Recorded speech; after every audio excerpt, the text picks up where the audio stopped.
Hello everyone, it's me Zeenat and welcome back to my channel. तो आज हम सब कवर करने वाले हैं क्लास 10th की बुक पनोरमा पार्ट 2 से 5th पोएम, जिसका नाम है द एम्प्टी हर्ट। इसको किसने लिखा है? इसको पेरियासेमी थूरन ने लिखा है। किसने? पेरियासेमी थूरन। कमेंट सेक्शन में लिख के बता देना। चलिए देखते हैं। पेरियासेमी थूरन जो है 1908 में पैदा हुए थे और 87 में उसका डेथ हो गया था। A distinguished Tamil writer, first made his name as a writer of short stories and poem. तो ये जो थे पेरियासामी जो थे वो एक तमिल राइटर थे और उसने अपना नाम बनाया था शॉर्ट स्टोरी, छोटी छोटी कहानी लिखती थी जिसमें कि मोरल वैल्यूज़ होते हैं, शॉर्ट स्टोरीज होते हैं, ठीक है। और पोएम्स में उसने अपना नाम बनाया था। फिर वो तमिल राइटर थे, तमिल में लिखते थे। However, he is best remembered today as the editor of the famous 10-volume General Encyclopedia in Tamil. तो है आज उसको इस वजह से याद किया जाता है कि उसने तमिल में उसका इंसाइक्लोपीडिया में काफ़ी सारे कंट्रीब्यूशंस रहे हैं। इंसाइक्लोपीडिया का मतलब होता है कि कोई एक पार्टिकुलर सब्जेक्ट या फिर स्ट्रीम, उसकी शाखाओं के बारे में, उसके बारे में हर एक डिटेल, मीन्स उसमें बहुत सारी नॉलेज रहती है। तो वो लिखते थे ये तमिल में। कलाई कैजेंजियम ये था इसका इंसाइक्लोपीडिया का टॉपिक। लेटर, फिर बाद में क्या होता है, he also compiled and edited an encyclopedia in Tamil for children. उसके बाद जो है उसने इंसाइक्लोपीडिया को चिल्ड्रन के लिए, बच्चों के लिए वो लिखने लगे थे। A master of style, Thooran handle successfully the prose poem and the sonnet. तो ये थूरन जो थे राइटर थे, ठीक है, उसने जो है बहुत अच्छे से अपने प्रोज फॉर्म को, प्रोज मीन्स कोई आप उसमें स्टोरीज ले सकते हैं, कोई भी एक चीज़ के बारे में जो जानकारी रहता है ना, स्टोरी टाइप से, शॉर्ट स्टोरीज में आ जाएगा, उसमें ऐसे वगैरह भी आ जाएगा, सब चीज़ आ जाएगा उसमें, ठीक है। तो फिर प्रोज में और सोनेट भी लिखते थे ही। तो इंसाइक्लोपीडिया में इनका काफ़ी ज़्यादा कंट्रीब्यूशन रहा है। इसने बहुत सारी चीज़ें लिखी है और उसने इंसाइक्लोपीडिया में अपना नाम बनाया है। ये जो है बहुत अच्छे राइटर हुआ करते थे और ये तमिल में लिखते थे। His works include such popular collections as हिलन तैमिजा एंड तूरन कैविथाइका, जो कि पोएम है ये दोनों। तेंगे कैनगिली जो कि शॉर्ट स्टोरीज है। पुविन सिरिप्पू ऐसे है। Among the many awards that came of him were the Padma Bhushan and Kalal Mami for Tamil Nadu, from Tamil Nadu, ठीक है। तो आप सोच सकते हैं इनको पद्म भूषण का भी अवार्ड मिला है। ये कितने बड़े राइटर रहे होंगे, इनको पद्म भूषण का भी अवार्ड मिला है। The poem Kurai Kudam the empty heart highlights a great human weakness. तो ये पोएम जो है इसको द एम्प्टी हर्ट जो है इसको ओरिजिनली तमिल में लिखा गया था, जिसका नाम था कुराई कुदम, ठीक है। इनको फिर ट्रांसलेट किया गया इंग्लिश में, जिसका नाम रखा गया the empty heart.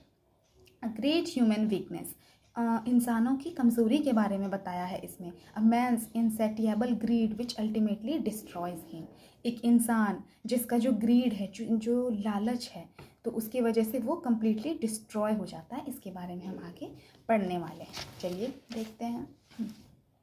The empty heart, the man was rich but not content. जो एक इंसान है, ठीक है, वो इंसान जो है वो बहुत ज़्यादा अमीर है, बट नॉट कंटेंट। कंटेंट का मतलब यहाँ से होता है कि वो संतुष्ट नहीं है थोड़ा सा भी। तो इस कहानी के टाइटल से ही हमें पता चल रहा है द एम्प्टी हर्ट, एक खाली दिल है। और इस कहानी में इंसानों की ग्रीड के बारे में, उसके लालच के बारे में बताया गया है कि कैसे वो बहुत ज़्यादा लालच करते हैं और उसकी वजह से उसका जीवन जो है वो डिस्ट्रॉय हो जाता है।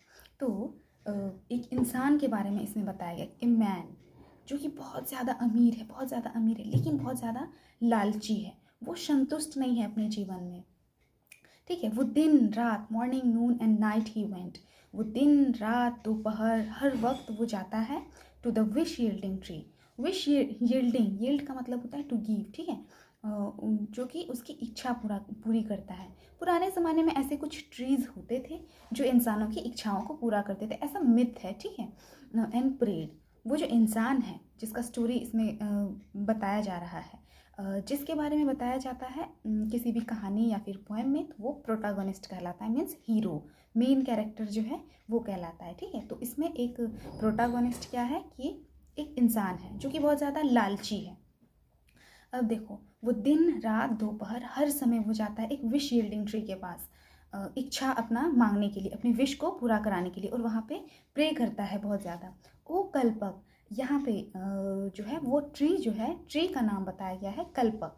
तो वो जाता है वो इंसान कल्पक के पास, and I seek your aid. Seek means होता है ढूंढना, एड मीन्स होता है मदद। ठीक है, उसको जो है एक मदद चाहिए। ओ कल्पक, मुझे मेरी एक मदद कर दो। All I want is a pot of gold.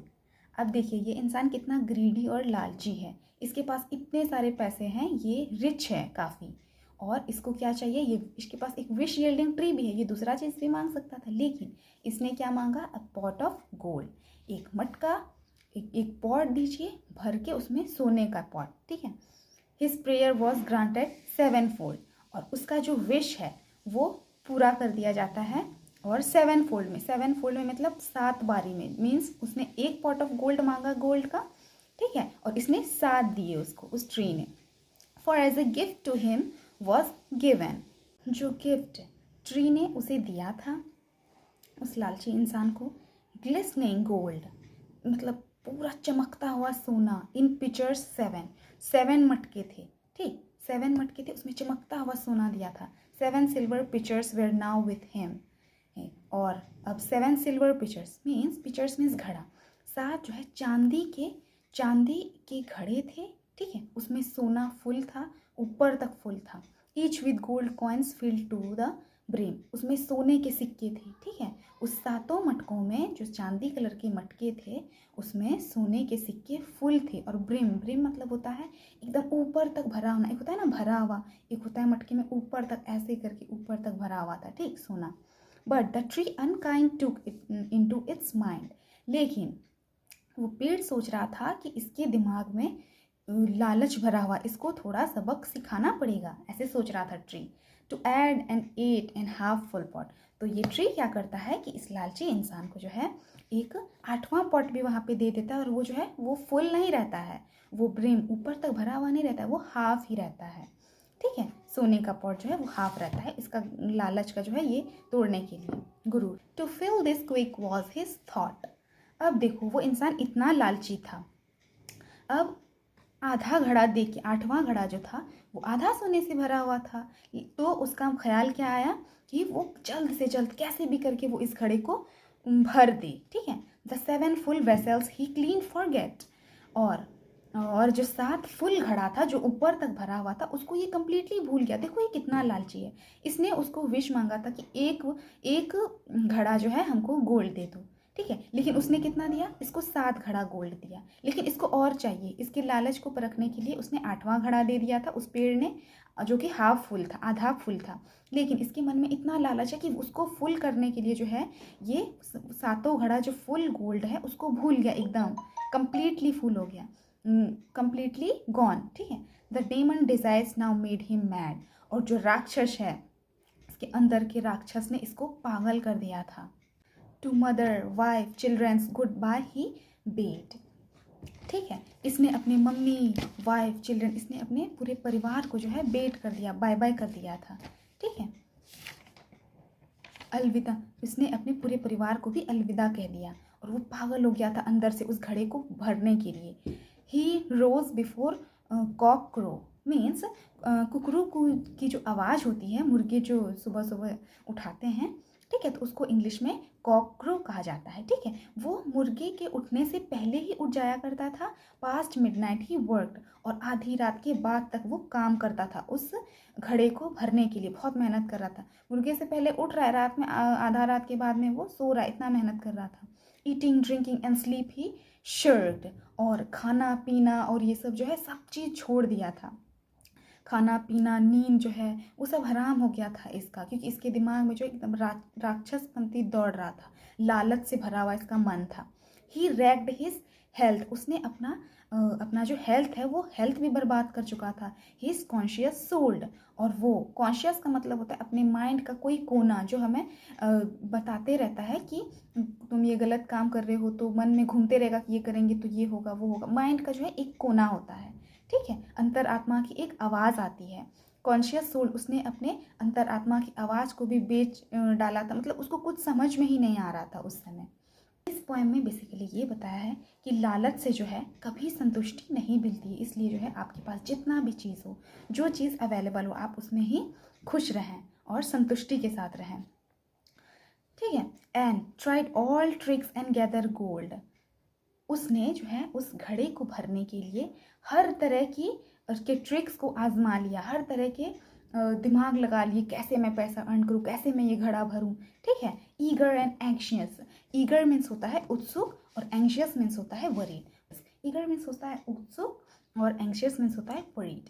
He shamelessly टूक, वो जो है वो उत्सुक था वो जानने के लिए, वो टेंशन में भी रहता था। शेमलेसली मतलब उसको शर्म वरम नहीं आता था, कैसे भी करके हमको पैसे इकट्ठे करने हैं और गोल्ड का कॉइन उसमें डाल के वो भरना है घड़ा। Etch coin he could clutch by hook और क्रोक। क्लच का मतलब होता है जकड़े रहना, हम लोग क्लचर लगाते हैं ना किसी भी चीज़ को, वो पकड़ के रखता है, होल्ड करके रखता है। और जितने भी कॉइन उसने कमाए थे, जितने भी कॉइन उसने कमाए थे, हुक और क्रूक, हुक और क्रूक एक मुहावरा है जिसका मतलब होता है जैसे तैसे करके, जैसे तैसे करके उसने अपनी ज़िंदगी में जितने सारे कॉइन कमाए उस घड़े को भरने के लिए। Harder and harder he tried but died, उसने बहुत ज़्यादा उसमें मेहनत किया था और बहुत ज़्यादा कोशिश की थी उसको भरने की, लेकिन अंत में क्या होता है कि वो उसकी मृत्यु हो जाती है। Before he could quite fill the pot, और वो पॉट भरने से पहले ही उसकी मृत्यु हो जाती है और उसे पता भी नहीं चलता। वो तो मेहनत करने में एकदम ये था, लालच की वजह से। Grid and endless, grid and endless but life is not, लालच जो है वो एंडलेस है, वो कभी ख़त्म नहीं होती है। किसी इंसान की लालच जो है वो कभी ख़त्म नहीं होती है, बट लाइफ इज़ नॉट, लेकिन ज़िंदगी जो है वो ख़त्म हो जाती है। हमको एक दिन मरना ही है, लेकिन लालच जो है वो कभी ख़त्म नहीं होती है।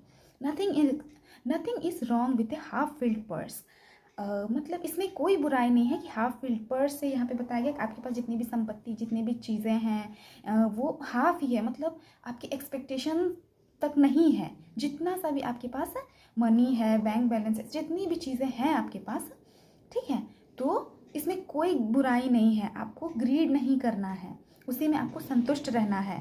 This the void in the heart that is the curse, और वॉइड मीन्स होता है खाली जगह, जो आपके दिल में जो खाली जगह है जिससे कि आपको संतुष्टि नहीं प्राप्त हो रहा है, वो जो है मेन श्राप होता है। आप हाफ फिल्ड पर्स मीन्स तुम्हारी गरीबी जो है, तुम्हारी इच्छा के अनुसार सब चीज़ नहीं है, वो कर्स नहीं है, वो जो है वो तुम्हारी इच्छा के अनुसार उतनी सारी चीज़ें नहीं हैं, वो श्राप नहीं है। मेन श्राप ये है कि आप चैन की नींद ले पाते हो कि नहीं, आप संतुष्ट हैं कि नहीं जीवन में। आप जो है नॉर्मली रहो, संतुष्ट रहो। और इस कहानी का सार ये बताता है कि इतना लालची मत बनो, और जितना सा भी आपके पास है आप उसमें ही हंसी खुशी अपना जीवन व्यतीत करो। ज़्यादा ग्रीड करने की कोई आवश्यकता नहीं है, क्योंकि ग्रीड जो होता है वो एंडलेस होता है। ग्रीड कभी ख़त्म नहीं होता है, लालच कभी ख़त्म नहीं होता है, लेकिन आपका जीवन ख़त्म हो जाता है। आधी भरी संपत्ति में जो है कोई दोष नहीं है, लेकिन आपके दिल में जो खाली जगह है जिसकी वजह से आप संतुष्ट नहीं हैं, आप सो नहीं पा रहे हैं, आपको थोड़ा भी ज़्यादा चैन नहीं है, वो एक श्राप है। लेकिन संपत्ति अगर आपके पास कम भी है और आप सुकून के साथ जी रहे हैं तो ये बेस्ट है। तो जितना सा आपके पास है आप उसी में खुश रहें। तो यही ये कविता हमें बता रही है, और ये बहुत ही अच्छी कविता थी। आई होप आप सबको समझ में आया होगा। अगर आप सबको अच्छा लगा मेरा सेशन तो do like share and subscribe to my channel.